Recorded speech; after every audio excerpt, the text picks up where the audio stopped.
Bonjour Thierry, bonjour Nicolas, merci d'être avec nous aujourd'hui. Pour commencer, peut-être avec une petite vision historique, un petit retour en arrière. On sait qu'Airbus est une grande entreprise d'innovation technologique depuis très longtemps. À quel moment le sujet de la sustainability et la transition et les innovations qui vont avec est apparu dans le paysage chez Airbus ?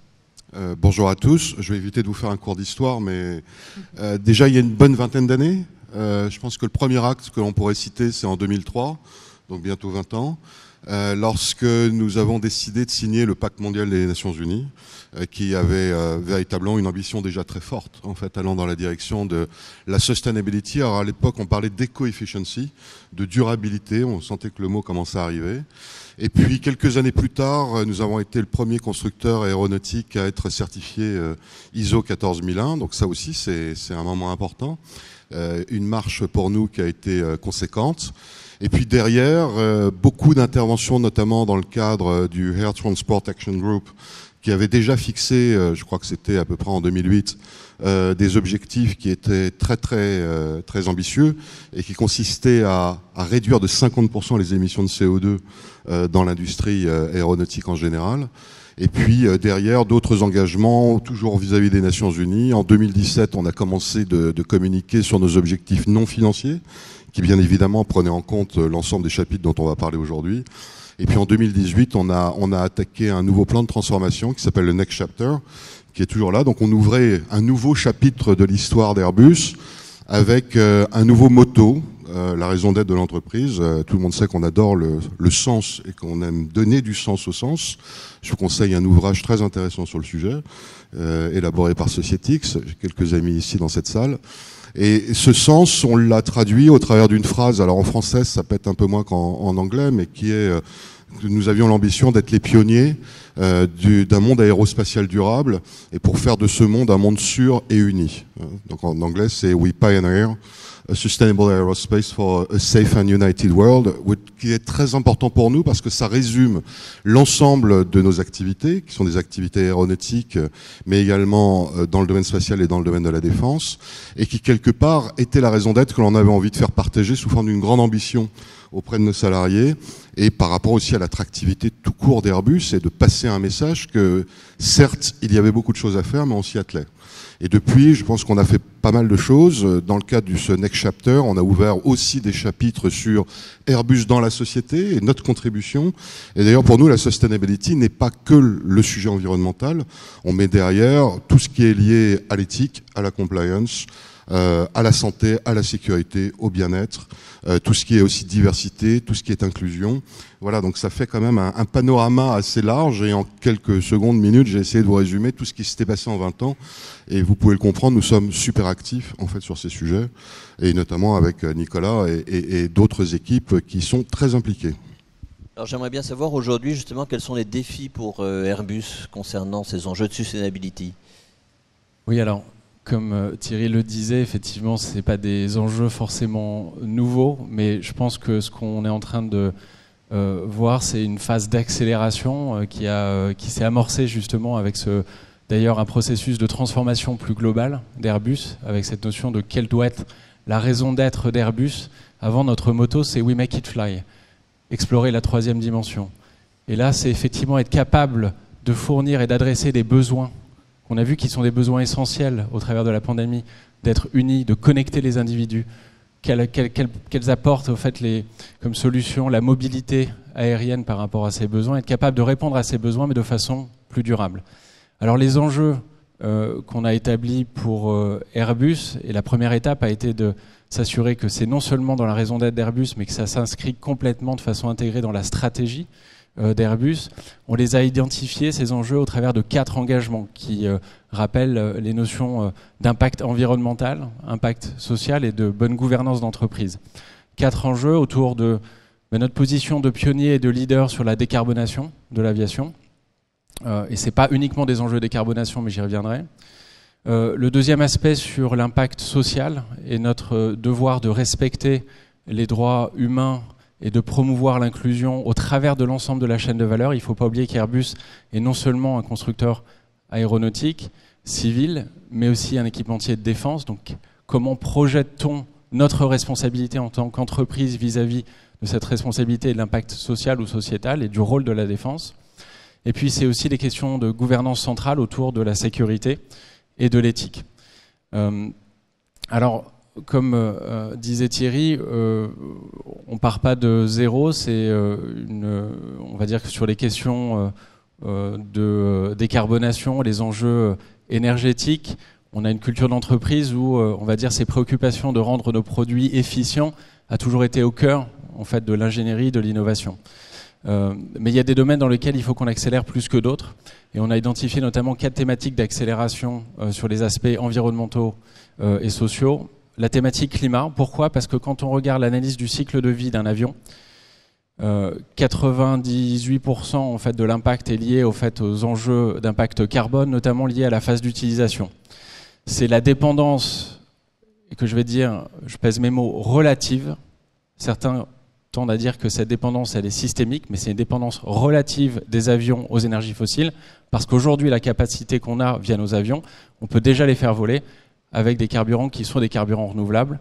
On peut les faire voler avec 50% de carburants renouvelables. Donc, la thématique au travers des enjeux climat, c'est aussi une thématique de transition énergétique qui va bien au-delà, effectivement, du champ, on va dire, qu'occupait Airbus. C'est-à-dire qu'il s'agit plus simplement de rendre nos avions plus efficients, mais il faut aussi décarboner les sources d'énergie primaires pour ces avions. Donc le climat, les enjeux de ressources, parce qu'on a une supply chain qui est assez profonde, assez diverse, l'accès aux ressources, les aspects de circularité, comment on peut rendre à la fois nos process industriels plus efficients alors qu'on est en train de monter en cadence, comment on peut rendre ou assurer la résilience de notre supply chain, et donc comment on arrive à promouvoir via effectivement des méthodologies éco-design, analyse de cycle de vie, et comment on arrive à mieux intégrer des choix qui permettent ces notions de circularité qui d'ailleurs rejoignent les notions d'enjeux climat. Et enfin, 2 autres enjeux sur les aspects d'impact sociaux. On a mis en place cette année pour la première fois une politique entreprise sur les droits humains pour être capable d'étudier effectivement ces enjeux et d'améliorer notamment la transparence qu'on a vis-à-vis de notre supply chain et comment on peut aussi améliorer, on va dire, le processus de due diligence qu'on a en place, ou de vigilance, comme on dit en français, vis-à-vis du processus d'export ou de vente ou d'exportation d'armes. Et enfin, dernière thématique, qui est une thématique importante, on en a parlé un peu, 80% de la transformation en termes de durabilité est souvent une transformation qui n'est pas portée par des outils, des process, et pas forcément uniquement par une vision top-down, mais par l'engagement des salariés. Et donc on a développé cette année aussi une plateforme avec une solution qu'on a nommée Positive Impact, qui est une plateforme d'engagement communautaire des employés, pour être capable de relier au fait quelque part le plus bel actif qu'on a, qui sont les compétences de nos salariés, et de les mettre au service des communautés dans lesquelles on opère aujourd'hui. Et je voudrais faire une petite illusion. Pendant la crise du Covid, je discutais avec le patron de l'innovation du World Food Programme, qui est le premier logisticien au monde, et qui me disait mais quand même, ce serait fantastique si on arrivait à créer au fait ce lien et une sorte de mécénat de compétences pour essayer d'apporter les compétences que vous avez, vous, avec ce pool d'ingénieurs, pour être capable effectivement de servir les besoins qui sont aujourd'hui encore beaucoup plus pressants. Ce qui est frappant dans ce que vous dites, c'est qu'on voit que le développement durable, ce n'est pas seulement un enjeu interne à l'entreprise, bien s'il y a la question de la compétence, je crois que Flore va revenir sur le sujet, mais c'est bien une question d'écosystème, puisque vous parlez sans cesse de supply chain, vous parlez de production de carburant, donc on voit bien que l'enjeu de développement durable pour Airbus n'est pas seulement interne, c'est bien un enjeu écosystémique, la place d'Airbus par rapport à tous ses partenaires en aval et en amont. Tout à fait, et c'est pour moi peut-être l'élément qui est le plus dimensionnant dans la transformation. Parce que quand on va chez Airbus, la culture en fait de rendre, ce que je disais, nos produits efficients, elle est au cœur de nos préoccupations. On a un modèle B2B et donc il faut savoir que sur les 30 dernières années, on a amélioré de plus de 50% l'efficacité énergétique des produits. Rien que sur les 7 dernières années, on va dire, si pour ceux qui sont familiers de la terminologie, on a amélioré le scope 3, donc l'empreinte carbone de nos produits de plus de 20%. parce qu'il y a une dynamique vertueuse dans le fait qu'on améliore l'efficience de nos produits. Les dernières générations d'avions, aujourd'hui, on consomme à peu près 2 litres par passager au 100 km, moins de 40 grammes par passager au kilomètre. C'est bien, on sait que c'est pas assez, mais on a quand même amélioré l'efficacité énergétique. On peut aller au-delà, mais à un moment donné, on a des problématiques, on va dire, plus physiques, hein, avec on arrive sur des problématiques effectivement de distribution, et puis il y a l'effet Joule simplement. Donc on a quelque chose qui est extrêmement efficient, mais on sait qu'à un moment donné, il va falloir agir sur effectivement l'écosystème. Et dans la gouvernance d'Airbus, au fait, l'enjeu de transformation, c'est comment on arrive à renforcer une gouvernance qui n'était pas forcément, on va dire, au cœur de nos préoccupations, parce que comme la plupart d'entre nous, on a parlé de la crise énergétique en Europe, je pense qu'on a tous vu l'énergie comme une commodité abondante et peu chère, pendant très longtemps, en tout cas quand on parle des énergies fossiles, et qu'aujourd'hui on est en train de se dire, effectivement, il y a un enjeu de transition qu'on doit, dans lequel on doit devenir acteur. Et nous, on n'est pas énergéticiens. Donc l'objectif, c'est de voir comment nous, on peut influencer ça, comment on peut engager des partenariats avec des énergéticiens, avec des logisticiens, comment on peut mieux comprendre la chaîne de valeur et comment on peut engager ça. Et ça fait appel évidemment à des compétences nouvelles, parce qu'on a des ingénieurs aérodynamiciens, on a des thermodynamiciens, etc. Mais il nous faut peut-être aussi, demain, des chimistes, des énergéticiens, etc.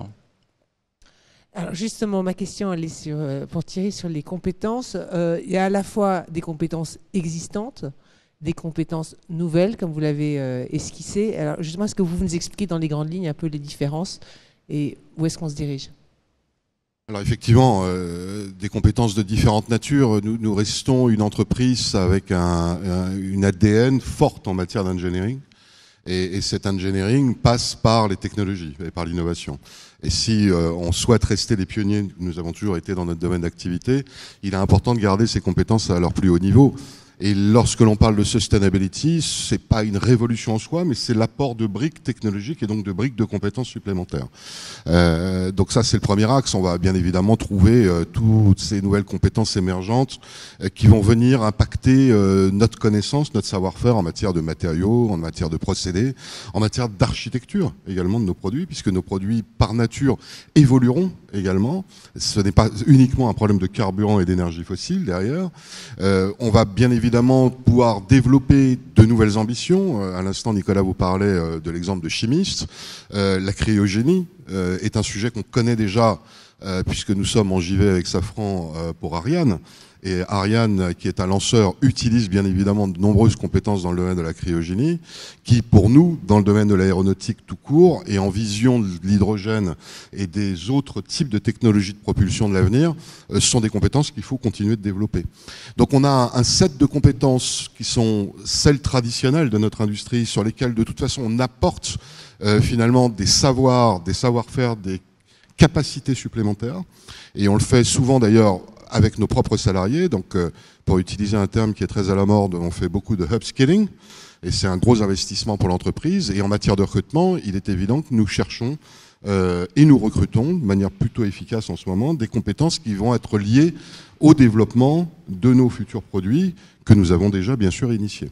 Et on parlait à l'instant, par exemple, des carburants durables, les fameux SAF. C'est aussi, nous ne sommes pas nous fabricants de carburant, mais c'est une technologie qu'il faut savoir intégrer. L'hydrogène, il faut savoir la manipuler. Il faut savoir faire des réservoirs qui vont permettre d'être emportés dans des avions, juste pour faire une vulgarisation. Et quelque part, ça a une incidence sur de nombreux métiers dans l'entreprise. C'est pour ça qu'on essaye non seulement d'apporter des compétences très pointues, mais de remonter le niveau de l'ensemble de nos compétences qui vont quelque part contribuer à. Ça, c'est pour la partie innovation-technologie. D'une manière générale, on a une évolution de compétences dans plein de domaines. Lorsqu'on crée des directions de la sustainability, on fait des apports de compétences. Parce qu'il faut l'organiser, la structurer, il faut la gouverner, si je puis dire. Donc on parle de gouvernance. Et il faut, quelque part, au-delà, j'allais dire, de la partie développement durable, penser aux autres chapitres qu'on a évoqués jusqu'à maintenant. Parce que quand on parle de droits humains, lorsqu'on parle de social, on pense être pas trop mauvais chez Airbus. Je pense qu'on a plutôt un track record positif, mais c'est jamais assez. Donc il faut aller plus loin. Et là aussi, on pense qu'on peut acquérir des compétences. Éthique, compliance, on a acquis des centaines de compétences au cours des dernières années sur ces sujets. Export control dont tu parlais, Nicolas, pareil. Pour nous, ça fait vraiment partie d'un ensemble de compétences soit critiques, soit émergentes, sur lesquels effectivement Airbus réalise un investissement très important depuis plusieurs années, et en particulier en 2022, qui a été lié à notre reprise d'activité, puisque vous n'êtes pas sans savoir que le Covid a quand même été une crise assez dure pour notre domaine d'activité. Alors comment est-ce que vous constituez ces équipes? C'est-à-dire qu'ici il y a un apport, j'ai bien compris, de compétences technologiques, qui sont les nouvelles compétences qui sont requises pour la sobriété, l'efficience économique. Et puis il y a aussi les acteurs du changement à l'intérieur de l'entreprise qui vont diffuser la bonne parole, mais qui vont aussi pousser à actionner des leviers d'action. Comment est-ce que vous constituez vos équipes pour cette transformation? Oui, alors moi je suis convaincu effectivement que c'est pas uniquement une équipe centrale qui doit guider tout ça. Donc la transformation, elle doit s'intégrer effectivement dans toutes les sphères. Et le plus gros, on va dire, enjeu, c'est comment on arrive à expliquer, par exemple, à un ingénieur concepteur devant une station Katia, que finalement comment on l'aide à arbitrer les choix. Historiquement, on faisait effectivement du design pour essayer d'optimiser les coûts, le poids, etc. Et comment on vient donner cette notion de valorisation carbone et budget carbone.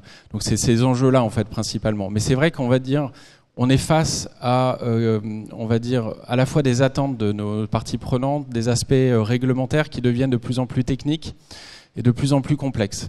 Donc je pense que le rôle, en tout cas du département que moi j'anime, c'est de pouvoir guider, accompagner l'ensemble de l'entreprise, le top management dans ce processus décisionnel. Donc il y a déjà des compétences qui tiennent plus à la compréhension des réglementations. On a parlé d'anticipation tout à l'heure. Donc comment on prépare l'entreprise et comment on adopte les bonnes pratiques. Typiquement, Airbus est une des premières entreprises à avoir effectivement adopté et soumis ses targets climat au SBTI. Donc il faut expliquer c'est quoi des objectifs science-based, à quoi on se relie, c'est quoi la notion de budget carbone pour l'industrie, comment on va pouvoir l'opérer, comment on intègre ensuite effectivement le KPI CO2 en fait, la métrique CO2 dans l'ensemble de l'entreprise, comment on va récompenser les salariés sur ces éléments-là. Et donc c'est ça qu'on doit vraiment guider. Donc il y a déjà des compétences qui sont on va dire assez juridiques, techniques pour essayer de les capter et d'engager aussi avec un certain nombre de parties prenantes, des ONG, nos investisseurs, etc. On a des compétences plus techniques pour la compréhension des analyses de cycle de vie et commencer à projeter en fait ces notions d'impact qui n'est pas forcément au cœur. On comprend en fait les performances technologiques, le domaine de vol d'un avion, mais quel est son impact environnemental. Et ces compétences, ensuite, derrière, il faut qu'effectivement on les déploie dans l'ensemble des fonctions. Moi, je voudrais insister sur deux autres aspects, qui est l'engagement du top management et la montée en compétences aussi des équipes et des leaders et des décisionnaires. Je pense que ça, c'est assez clé. Parce qu'on voit effectivement un engagement assez fort des personnes qui sont exposées à ces sujets de climat dans leur vie personnelle, mais qui ont du mal à comprendre comment eux participent. Et je pense que là, le rôle des managers, d'être capable de décliner en disant, voilà, nous, on est une équipe de conception, on est acheteur, sur quoi on peut agir, c'est quoi l'impact et comment on peut agir sur cet impact. Et donc accompagner en fait les managers dans ce processus décisionnel, leur donner les outils, leur donner le bon niveau aussi d'awareness, parce qu'on parle de compétences, mais il y a aussi de l'awareness plus global.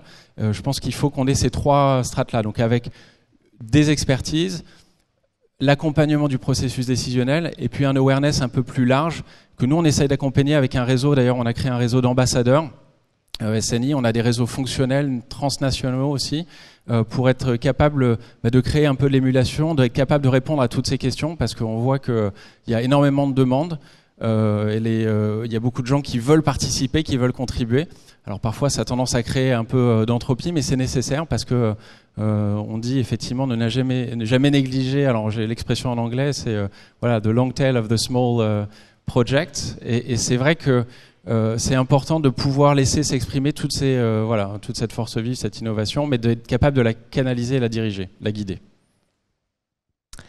Mais alors concrètement, cette montée en compétences, je dirais multidirectionnelle, comment est-ce que vous la mettez en œuvre ? Peut-être, juste pour rebondir sur ce que disait Nicolas, on parle de awareness, donc en fait c'est la sensibilité que l'on va donner à l'ensemble de nos salariés sur ces sujets-là, sachant que tout le monde sait que c'est une ambition importante. En fait, on joue notre avenir. Nous sommes en train juste de réinventer en fait l'aviation de demain, et en même temps c'est extrêmement excitant. Donc c'est une superbe opportunité. Donc comment est-ce qu'on la partage ? On a chaque année une formation, au-delà de toutes les autres formations du plan, bien évidemment, mais une formation pour l'ensemble de nos salariés. En 2022, c'était la sustainability. En général, sur l'angle environnemental. En 2023, ce sera les droits de l'homme. Donc, on apporte ce niveau, j'allais dire, de compréhension générale, d'engagement commun et de sensibilité par rapport à ce type de formation. On parlait des leaders de l'entreprise. On a, dans le cadre de notre Leadership University, on a un programme que l'on vient de complètement reprendre et refaire pour l'orienter sustainability, pour que véritablement les leaders de l'entreprise comprennent quel va être leur propre impact vis-à-vis des équipes, en termes de compréhension, en termes d'action, bien sûr, et c'est le type de contribution que l'on peut proposer. Un autre exemple, nous sommes en France, on parle du CPF, nous proposons d'avoir un CPF co-construit avec nos salariés sur nos compétences émergentes et critiques, celles dont nous venons de parler. Et ceux qui le souhaitent peuvent donc engager leur CPF et on va nous abonder et cofinancer quelque part ce type de formation pour faire des accès à des compétences de plus haut niveau dans les domaines émergents de l'entreprise. Voilà, c'est au travers de ce type de contribution, c'est pas exhaustif, mais que à la fois nous assurons une compréhension générale, des objectifs communs, une volonté commune, une transformation, et ça ne se fait pas qu'au travers de la formation, la transformation elle doit être permanente, mais c'est vrai que l'action de communication et l'action de partage, c'est quand même le point de départ de tout. Donc on voit un tableau qui est très complexe, c'est-à-dire la nécessaire implication de la direction générale pour définir une vision, des experts en compliance, en mesure, puisque le développement durable c'est des mesures constamment mesurées, des experts en changement, comment guider les gens, les équipes à changer, et puis toute l'action à l'intérieur des entités avec des nouvelles compétences qui viennent, et puis aussi d'embarquer les collaborateurs. Donc tout ça, ça fait un ensemble qui est complexe. J'imagine que ça crée beaucoup de soucis. J'imagine que c'est beaucoup d'investissement. Est-ce qu'il y a des aspects positifs dans cette transformation, au-delà de la réponse aux pressions qui sont faites, au flight shaming? Au-delà de cette réponse à cette pression, est-ce que vous voyez des aspects qui sont extrêmement positifs dans tous ces efforts que vous injectez dans l'entreprise? Oui, alors si on me pose la question à moi, évidemment, moi je suis persuadé que la transformation en termes de durabilité, c'est pas simplement positif, c'est un enjeu existentiel en fait pour nous, parce que et pas simplement pour l'aviation en fait. Je pense que les défis auxquels on est confronté et le défi de la transition énergétique, il est existentiel, on va dire, pour l'humanité au sens large. Ce que je trouve extrêmement positif, c'est qu'on a probablement une opportunité plus que jamais de démontrer l'importance de l'innovation technologique que peut apporter une industrie comme Airbus, comme l'aviation, dans sa capacité à non seulement effectivement guider la transition du secteur, mais accompagner la transition, je pense, de l'ensemble de l'écosystème. Je vais parler d'un sujet dont on parle assez souvent, l'avion à hydrogène. L'hydrogène, on a besoin d'hydrogène vert en grande quantité si on veut être capable d'amorcer effectivement la transition énergétique. Et je pense que l'innovation technologique à laquelle on fait face, et ce qu'on est en train de regarder nous, ne bénéficiera pas simplement en fait à Airbus, mais elle bénéficiera bien au-delà. Et ces enjeux-là, ils sont extrêmement importants. Donc je pense que ça, c'est extrêmement positif. Parce qu'on a encore plus que jamais cette capacité à démontrer qu'on n'est pas en train de regarder des enjeux de secteur contre secteur. On est en train de regarder des enjeux de société et des enjeux auxquels on fait face de façon commune. Et qu'à l'intérieur de ça, on peut démontrer que parce qu'on est capable de développer le bon niveau d'innovation, on va être capable de continuer à protéger et à unir les individus sur la planète de la façon la plus efficiente qui soit. Donc, moi, je trouve ça effectivement extrêmement positif. Alors évidemment, je suis passionné, donc c'est peut-être pas... Mais c'est parfait, Nicolas. D'ailleurs, je suis presque autant passionné, même, et je suis complètement du même avis. Et c'est vrai qu'on assiste à une critique du monde de l'aviation depuis quelques années. Pendant la crise Covid, on a un peu tiré sur l'ambulance, mais en même temps, il faut accepter d'être challengé. Et pour nous, en fait, on le prend vraiment comme une opportunité. Une opportunité déjà de donner beaucoup plus de visibilité à ce que nous faisons, parce que ces sujets-là ne datent pas de la récente crise. Ils étaient déjà très largement, j'allais dire, initiés dans l'entreprise, mais finalement, ça leur a donné une visibilité beaucoup plus importante. Et puis, il faut être extrêmement humble, on progresse. On progresse au fur et à mesure des années, on acquiert des compétences, on n'a pas, nous, l'ambition et encore moins la prétention de considérer qu'on sait tout sur Terre. Mais au moins, on agit. Donc, vous avez la catégorie de ceux qui parlent, voire qui vocifèrent, et puis il y a ceux qui agissent. Et nous, chez Airbus, nous avons décidé d'agir et d'avoir une contribution positive, en général pour notre industrie, pour la planète. Voilà, c'est ça l'ambition de demain. Merci d'avoir commencé à la fois par cette page d'histoire et puis de nous projeter dans l'avenir, un avenir qui n'est donc pas seulement pour Airbus, pas seulement pour l'industrie aéronautique, mais globalement qui bénéficie à tous. Merci beaucoup. Merci à vous. Merci. Merci beaucoup à tous les quatre pour ces échanges une nouvelle fois très riches. C'est maintenant aux dirigeants de BNP Paribas de prendre la parole. Catherine Schuller, directrice formation et développement, et Antoine Cyr, directeur de l'engagement d'entreprise. Ils répondent aux questions de Flore, toujours à mes côtés, et de Guillaume Pernoud.